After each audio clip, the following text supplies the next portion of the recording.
All right, welcome to The Explainer. Today, we're going to dig into this really fascinating sermon that asks a question we've all faced. What happens when your world just gets completely turned upside down by a crisis? It suggests there's this different kind of strength, one that's found not in what we can grab onto and control, but in something we can't even see. So, yeah, let's get right into it. I mean, just think about it for a second. A crisis hits, you get some bad news, and boom. Your plans just crumble. Instantly, you feel shaken, right? Your mind is just racing. Well, the sermon we're exploring says that in that exact moment of panic, we face this really fundamental choice. And that choice, it basically defines everything that comes next. So, to really get this, we have to go back to this ancient story. Picture this. The nation of Judah is facing a massive threat from the Assyrian Empire. I mean, this is an existential crisis. And they are, to put it simply, panicking. Their first instinct, look for help, fast. And what's their natural reaction? They turn to the biggest, most obvious power they can find, their neighbor, Egypt. Egypt had this huge army, all these war horses. It was a solution they could actually see and touch. And here's where it gets so interesting. Egypt becomes more than just a place on a map. It turns into a symbol. In the context of this sermon, Egypt is really anything tangible we run to for security. It's the obvious, visible solution. So think about it. What's your Egypt? Maybe it's checking your bank account over and over, or calling that one well-connected friend, or just burying yourself in a frantic to-do list. It's all the stuff we rely on because, hey, we can see it. It feels real. And look, that's a totally human instinct, right? I mean, when you're facing a giant problem, you want a giant, tangible solution. Of course you do. But the sermon warns that this instinct, this reflex to just run straight for Egypt, is actually a trap. It's relying on completely the wrong kind of power. So, if running to Egypt is the wrong move, what's the alternative? Well, the book of Isaiah, which this whole sermon is based on, lays out this really radical counterargument. It's not a choice between two different human plans. It's a choice between two totally different realities. This one line, this is the heart of the entire thing.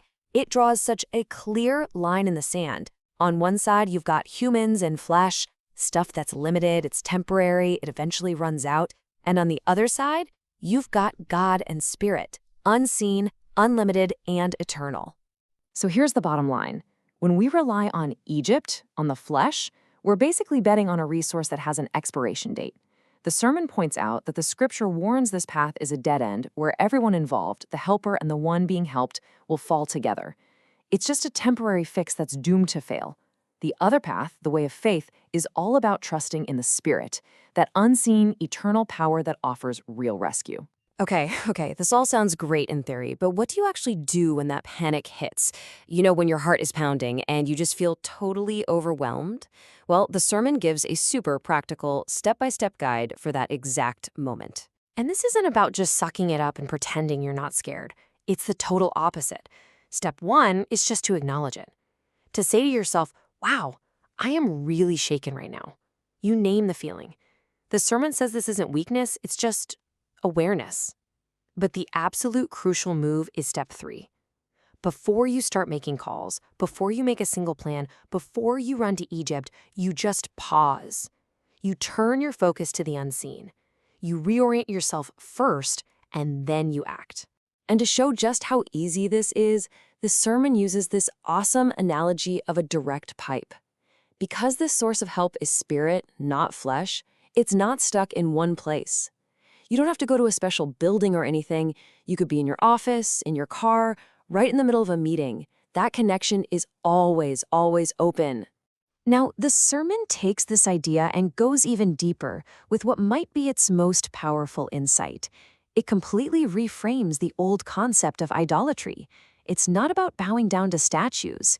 It's about a dangerous mental habit that any of us can fall into.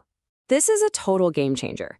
The sermon basically argues that real idolatry isn't about wooden idols. It's about our attempt to make God manageable, to put the infinite God into a tiny box that fits our expectations, our plans, our logic.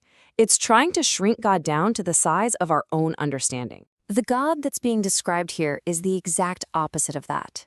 He is, by definition, a God who can't be contained in an image or a form or even our best laid plans.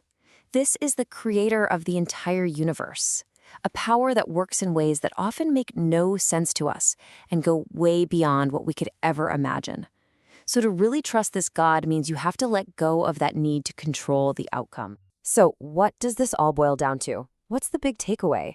Well, by choosing again and again to trust the unseen over the seen, we start to build our lives on a foundation that can't be shaken by all the temporary chaos of the world. We build a whole different kind of resilience. This verse, which comes at the end of the sermon, just perfectly wraps it all up. It's a conscious choice to shift where we put our focus. The visible world, with all its problems and all its Egyptian solutions, it's all temporary.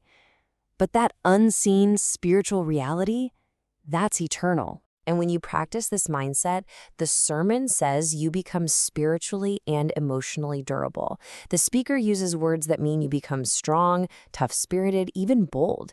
It doesn't mean you won't have problems. Of course you will. But they won't define you or destroy you because your real security is in something that can't be touched. And that brings us to the final question we want to leave you with.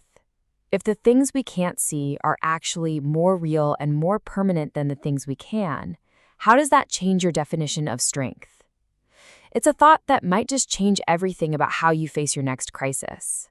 Thanks for joining us on The Explainer.